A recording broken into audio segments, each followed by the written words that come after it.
মিষ্টি মিষ্টি পোলাও রোস্টের সাথে মাঝে মাঝে এক কামড় কাঁচামরিচ দিয়ে খেতে বেশ ভালোই লাগে। আমার কাছে তো মন্দ লাগে না। আপনিও কি আমার সাথে একমত? এই কাঁচামরিচ ছাড়েন, আজকাল কাঁচামরিচের হয়েছেটা কি? একে তো দাম বেশি, কিন্তু ঝাল ঘ্রাণ স্বাদ কিছুই নেই।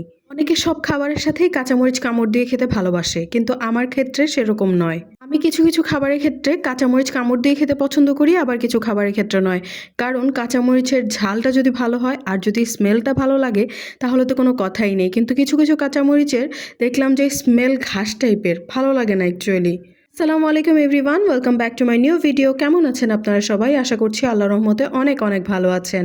আজকে ডিনারে আপনাদের ভাই 2 প্যাকেট মোরগ পোলাও নিয়ে এসছে। মোরগ পোলাওয়ের সাথে একটা করে তো ডিম সিদ্ধ থাকেই, কিন্তু আমার ডিম সিদ্ধ খেতে একদমই পছন্দ লাগে না, কিন্তু ডিম ভুনা খেতে পছন্দ লাগে।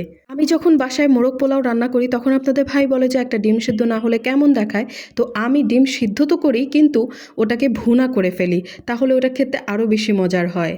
পোলাওয়ের দোনোটা প্যাকেটই খুলে খুব আশার সঙ্গে খুঁজছিলাম যে রানের পিস পাই নাকি, কিন্তু দুটো প্যাকেটের একটা তো রানের পিস ছিল না, দুটোই হচ্ছে সিনার পিস ছিল। এবার আসি খেতে কেমন হয়েছিল। এটা 10-এ 8 দিব আমি।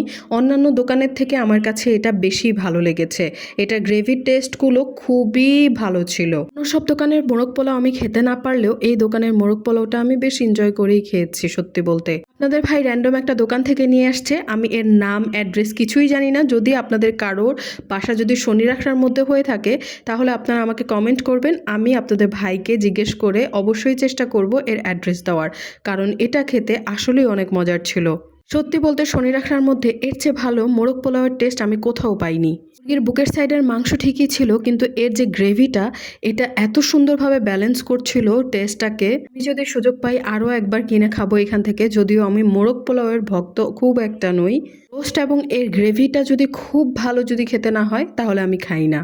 জন্য আমি কোনো সময় যদি রান্নাবান্না না থাকে বা গ্যাসের যদি কোনো ইস্যু থাকে, তাহলে হচ্ছে আমি তেহারিটা চুজ করি মোরগ পোলাওয়ের বদলে। আলহামদুলিল্লাহ, এই ছিল আজকের ডিনার। সবাই ভালো থাকবেন, সুস্থ থাকবেন। আল্লাহ হাফেজ।